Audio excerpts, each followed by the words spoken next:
I think we should begin. Thank you very much for coming, as usual. And as usual, we have some dissatisfaction to vent regarding the Security Council meeting format when we applied last week for an emergency meeting. The Security Council to discuss in particular or especially the drone attacks on Port Sudan and on other key towns and cities in Sudan, in particular the electric facilities, water, electric facilities, hospitals, and civilian facilities, which has been going on unabated.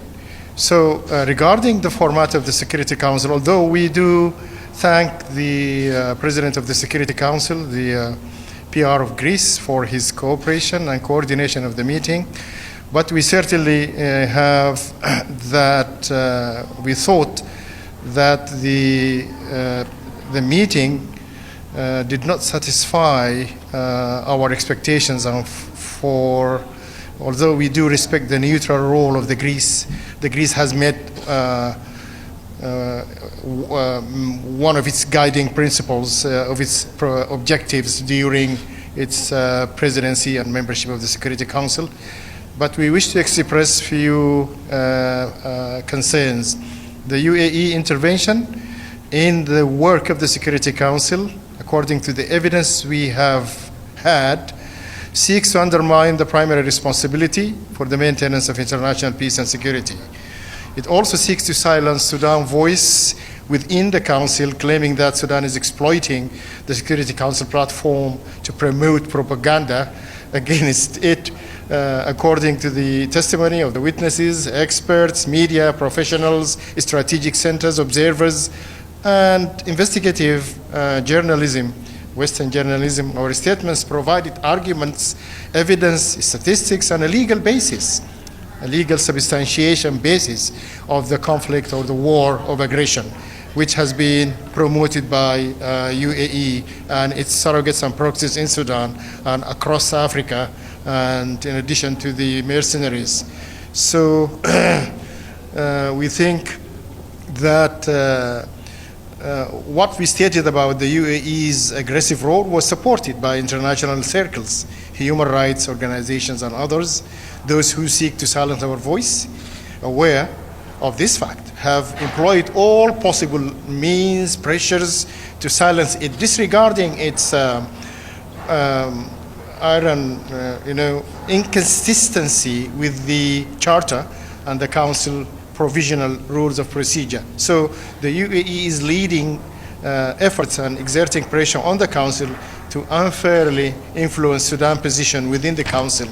So we have no evidence that the esteemed Council, by choosing current secret format, will perform its functions in the absence of media outlets. We also appreciate that the Council may have sought to avoid the impression of division or lack of cohesion, given that the war of aggression and those seeking to exacerbate it are well known to the Council. So the Council may have sought to conduct a constructive and serious discussion of this escalating aggression, but we thought that we have ended up victimizing the voice of Sudan, which should be given the room it deserves.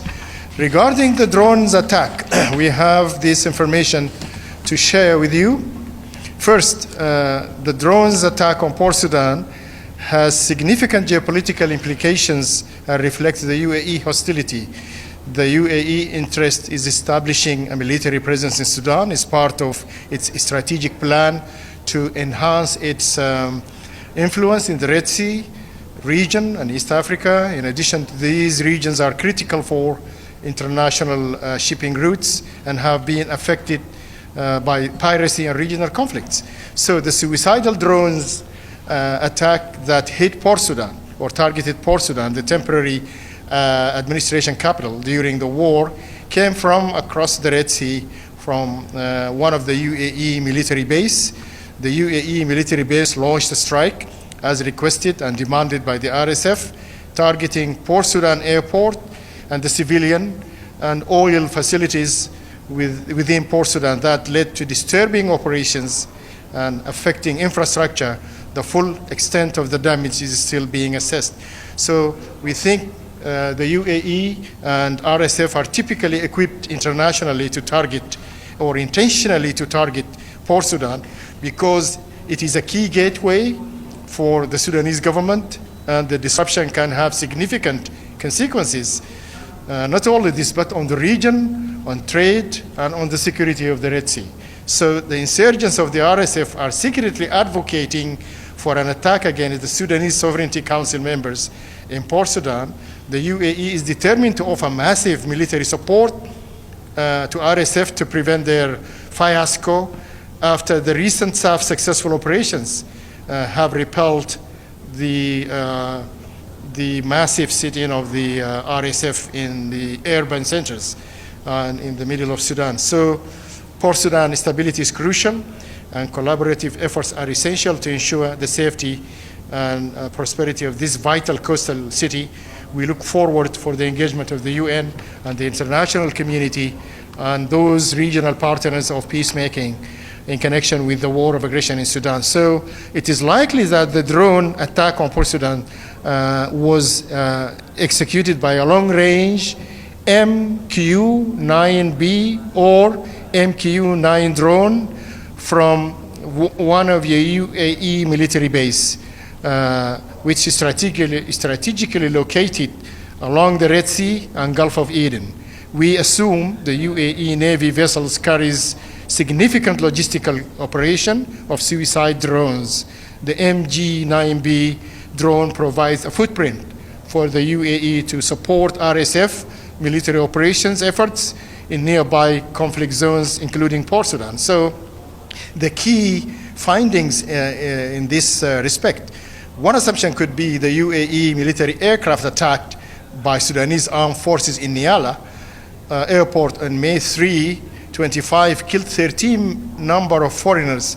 Some say including even Emirati citizens, including Kenyan citizens co-pilot, may have driven the reprisal attack, including the attack on Port Sudan airport by the UAE. So therefore, if this was valid assumption, the UAE military base launched intentionally on May 4 a weaponized drone attack on Port Sudan airport from beyond or the Red Sea itself.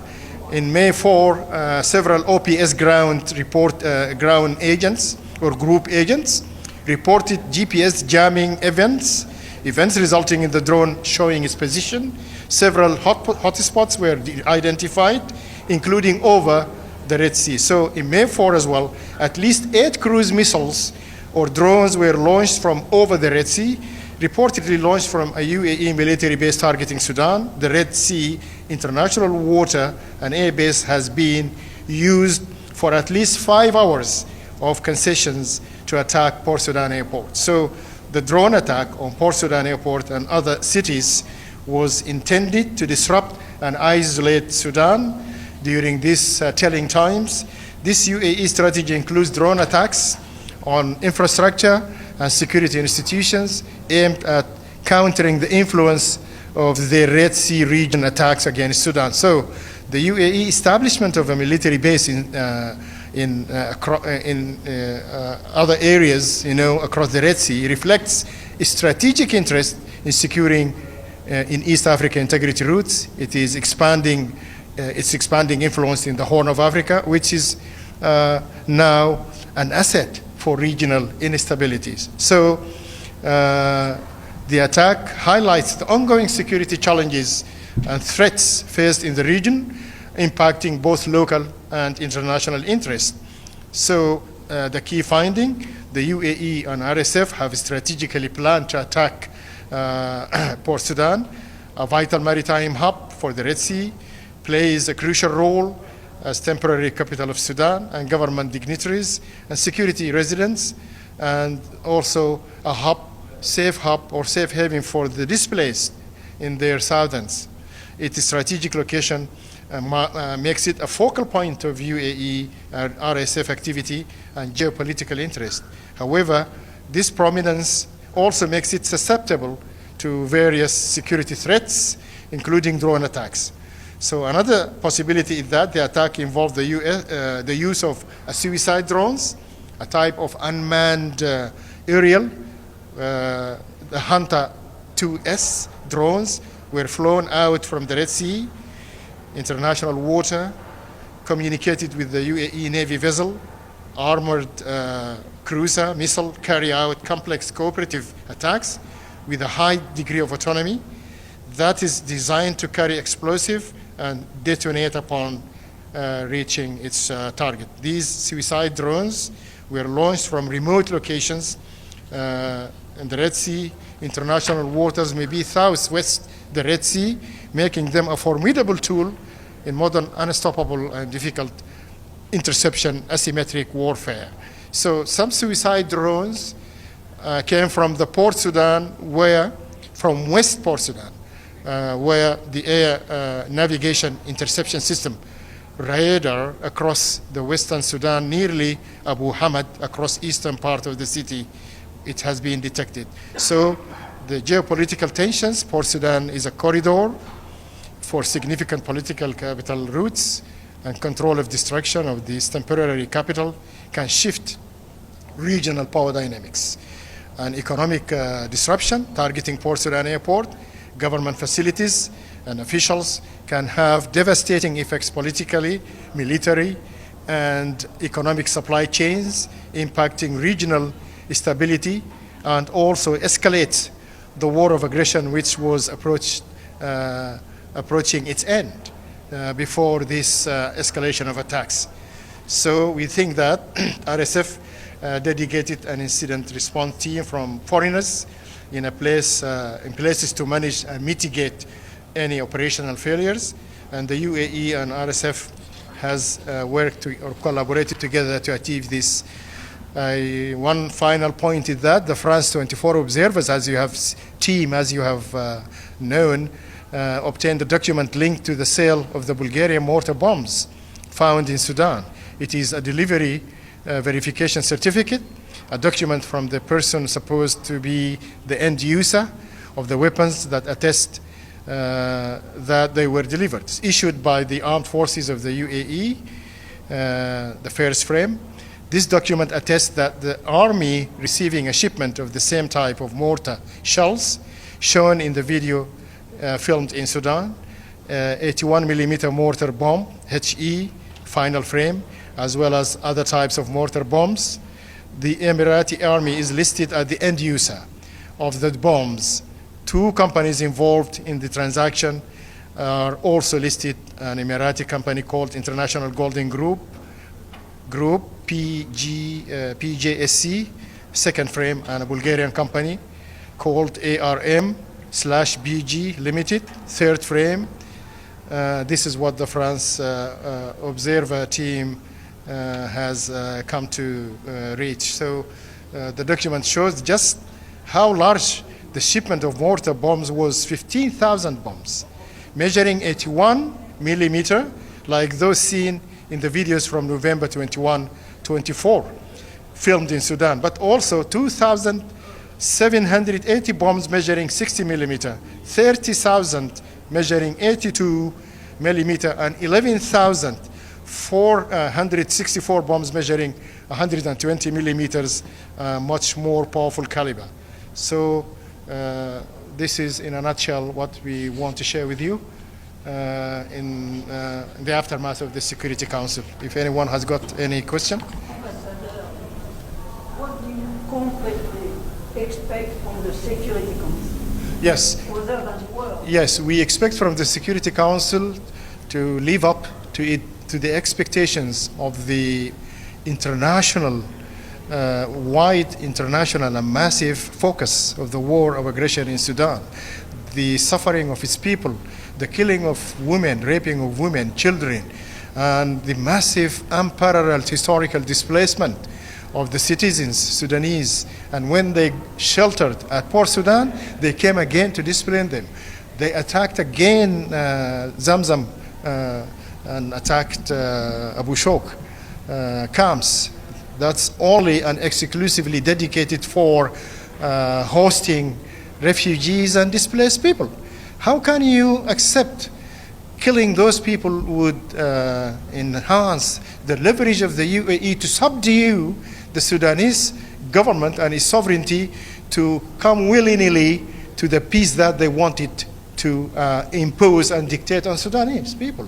And at the same time, they silence our voice in the Security Council by they saying that we are propagating propaganda. Although, as we said, we have been helping the Security Council by delivering authentic information and to show that the state is functioning. And these data and information are meticulously monitored by our relevant security and military intelligence authorities. So we are not trading in lies. So we think the Security Council is dragging its feet, and I think it's not up to the moment that we wanted it to take, to throw the gauntlet and to name and shame the UAE and to impose a resolution that the UAE should stop immediately and forthwith it killing our armory provided to the militia, and to stop training the mercenaries from Latin America and beyond. And we have, many of them have been killed in the fields of the war, either in the desert while they were trying to have access to Al-Fasher. And now the UAE is actually set to establish a military base in Niala. So this is why when the army managed to attack and destroy it with its intelligence Emirati team, it has been rumored that there might be a high-profile Emirati person has been killed, and this is why the reprisal have been made. So the Security Council is not trying to engage with the degree that we are expecting, and this is because it has been succumbed to the undue influence by the UAE and the networking of interests. We know the economic ties and interests. So this is a game of interest that does not care anymore for the Sudanese who have been killed, because one of their colleagues, one of their partners, is actually the aggressor. They cannot tell him that stop it. Any more questions? Yes, sir. The U.S., what did the U.S. say in the meeting, in the closed meeting regarding Sudan? I cannot narrate what exactly the U.S. said, but the U.S. has condemned the attacks and has condemned as well the RSF for attacking Port Sudan and the important facilities. And the U.S. has also asked the two parties to sit for negotiating peaceful settlement and to stop the cessation of hostilities. And also they have consolidated their efforts with Sudan in order to stop the war. And I think this is a very good position of the U.S. today, and we welcome their statement. Sorry, but how are they consolidated efforts to end the war? Is this under the Trump administration, or you're talking about in the last 6 months? They didn't speak about a ready-made map or what do you call it, a pathway to peacemaking in Sudan. But Sudan has been discussed during Trump's visit to the Gulf. It has been discussed. Maybe not publicly, but in camera it has been discussed. So what's the U.S. plan? It's hard to say what is the U.S. plan, but we assume until the contrary is being proved that the U.S. is interested in stopping the war in Sudan. But actually, what we want them to do is to try to exert pressure on the UAE not to release their lethal arms and provide them to the RSF, because this is a breach of the contract of sale, and the end user have been targeted to be the UAE in all arms and drones that we have been referring to. So we need more pressure, either from the US or from across the EU as well. As we have seen, the Bulgarian mortar bombs have been also find their way to the Emirati army ending in Niala. So we would welcome as well the Security Council to share other actors and partners in the peacemaking process by exerting the pressure that we are hoping them to do or to lay on the UAE to reconcile with the charter, and to stop the war of aggression in Sudan. Yes, sir. This is just a follow-up, Ambassador, on the previous question. But the fact is that President Trump has been talking a lot about the Ukrainian-Russian situation. He talks sometimes about the Gaza situation. He talks about many things. He said that stop the carnage, but he never mentioned Sudan. So if you had in front of you President Trump, what you will ask him, what you will say, what is your message? We have already a blueprint to engage positively with Trump's administration, following up with what he has did during his first presidency. When he engaged very positively with Sudan, his administration managed to release Sudan from these sanctions, and he managed to help Sudan also engage with the international organizations, financial organizations. Also, he set up the engagement of Sudan with the Abrahamic Accords, and we would think that we can build on these steps. And if President Trump himself did not make a statement, but we are in touch with the Trump administration through other actors. They touched base with Sudan, and we met them, and there is now, I think, an envoy has been appointed with an origin from a Middle Eastern country, and he has been named, and we are also in touch with him. Our ambassador in Washington is working hard in touching base with the State Department, and we have definitely a ready blueprint to engage with Trump administration in as much as we think we can strike a deal with him. This is regarding Trump administration. Any more?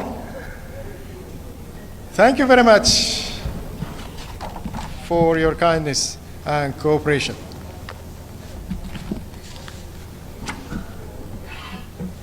Thank you, sir.